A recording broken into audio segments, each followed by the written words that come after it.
Aujourd'hui, nous allons parler d'une nuit cauchemardesque où un streamer disparaît en direct, chamboulant l'esprit des abonnés et révélant des mystères terrifiants. C'est un témoignage de Sébastien. Je me souviens de cette nuit où tout a basculé. J'avais 25 ans à l'époque, passionné par le streaming et le paranormal. Je vivais dans une petite ville du Québec nommée Saint-Romuald.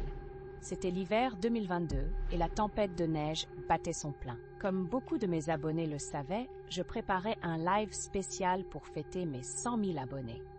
Le thème était tout choisi, un soir d'Halloween dans une maison abandonnée que les rumeurs disaient hantée.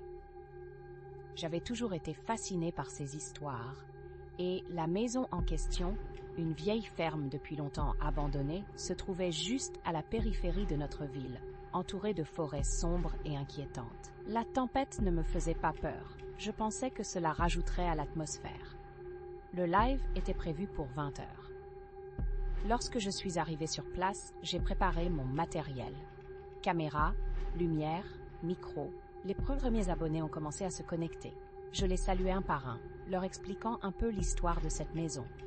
En quelques minutes, nous étions un bon nombre à regarder l'écran, bombardant le chat de messages, d'encouragement et de questionnements. Pour rendre les choses plus intéressantes, j'avais décidé d'utiliser une ancienne technique de spiritisme appelée la table de Ouija. Je ne croyais pas vraiment à tout cela, mais je me disais que cela ferait un bon contenu. Dès le début du live, des événements étranges ont commencé à se manifester.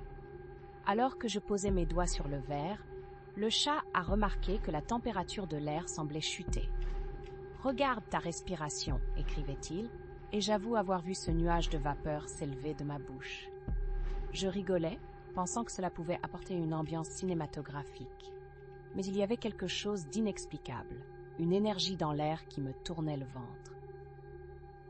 À peu près 1 heure dans le live, alors que j'essayais de communiquer avec d'éventuels esprits, quelque chose d'étrange s'est produit. La caméra a des problèmes de connexion. Je suis allé vérifier mes fils en déplaçant un peu le matériel pour voir d'où venait le souci.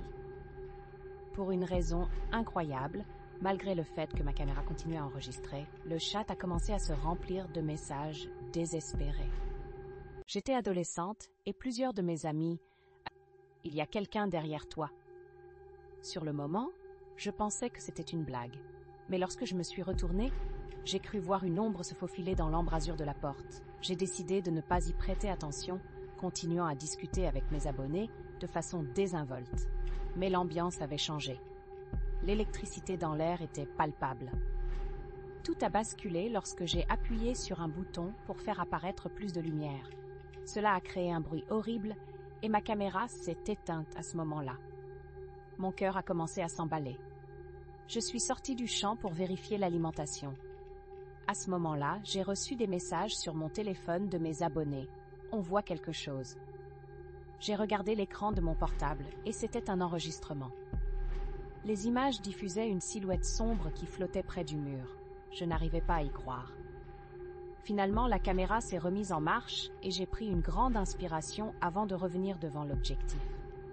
Mais l'inquiétude était désormais bien présente dans ma voix. Et puis, j'ai crié. Un bruit perçant comme un gémissement a retenti derrière moi. Je me suis retournée en sursautant.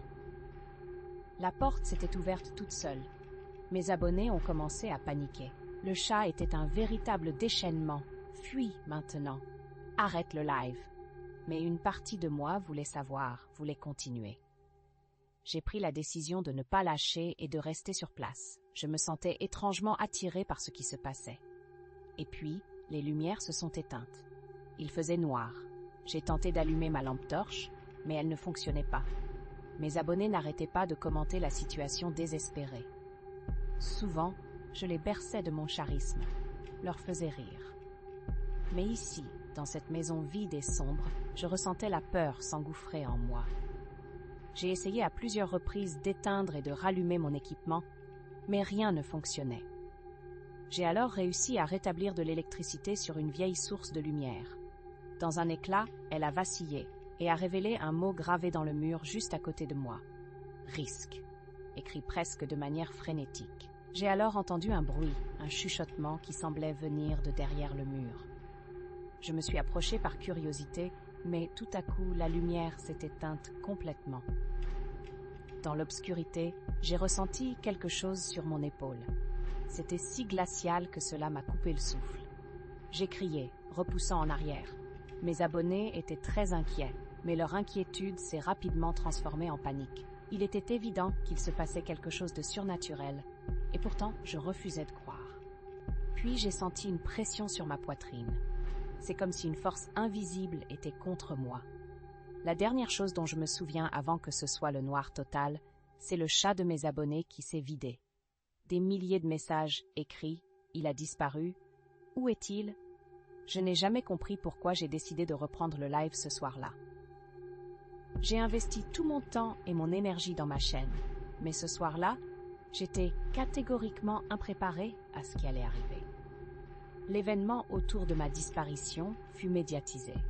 Des théories se sont développées, des gens ont commencé à dire que j'étais un sacrifié, que j'avais mal choisi ma date pour le live. D'autres disaient que cela faisait des mois que des événements étranges avaient eu lieu autour de cette maison. Mais la vérité est plus sombre. Pendant des mois, mes abonnés ont continué à rechercher des indices, à déterrer des preuves, espérant un jour retrouver la vérité sur ce qui m'était arrivé cette nuit-là. Un mystère qui marquera à jamais nos vies.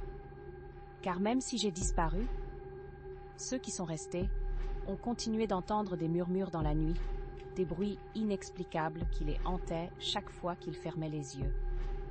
Un autre appel au cœur des ténèbres, un retour vers l'inexpliqué.